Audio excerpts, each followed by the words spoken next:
Hey, what's up going guys, it's me, your boy, it's MC, or the real life Issei Hyoda, and today we're going over part 9 of my DxD fanfiction. I can't believe we're on part 9 of this already.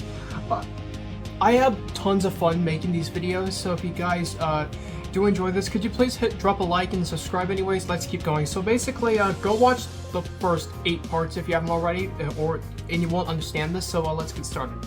So the arc starts off with Issei and Rias in the middle of the desert, right? The desert, inspired by Dune.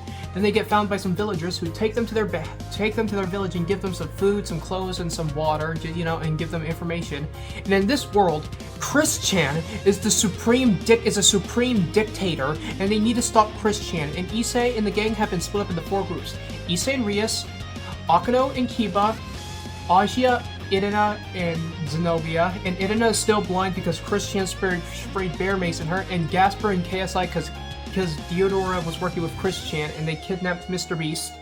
So, yeah. So basically, Issei and Rias decide to go on their way and get an ATV and go on their way, and they're traveling for a bit. Then they get attacked by none other than a sandworm.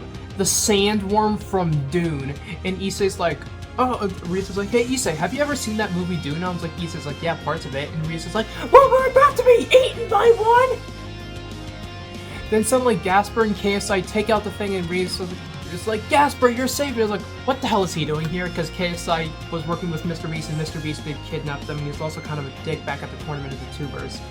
So the 4 of them made it to the capital. 4 of them make it to the capital. That's where Kiba and Akano are camping out. And basically, by the way, KSI likes to call Gasper Twinkie in it. So basically, Gasper's nickname is Twinkie to KSI. Yeah, I thought it'd be a cute, funny nickname. Stupid. Thought it'd be stupid.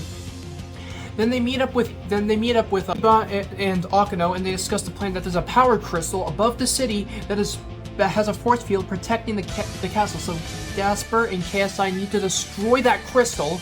They destroy this crystal, and by the way, Chris-chan and his Council of Calamity, it's not just Chris-chan and Diodora, there's more members like Kanye West, Elon Musk, and Jeffrey Epstein. In this version, Jeffrey Epstein has been revived and is in a cloned body of Asia. Just go watch the past parts if you haven't already.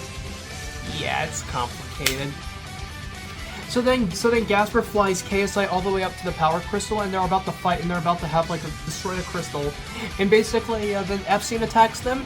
Then basically now it's Gasper and KSI versus Epstein. A fight that you would probably never think of, but it's so stupid and so funny, I think it's funny. So the fight goes on. Gasper's just keeping Epstein busy, while KSI smashes the crystal. While that's going on, Issei and Rias sneak under the capital. They get into the castle.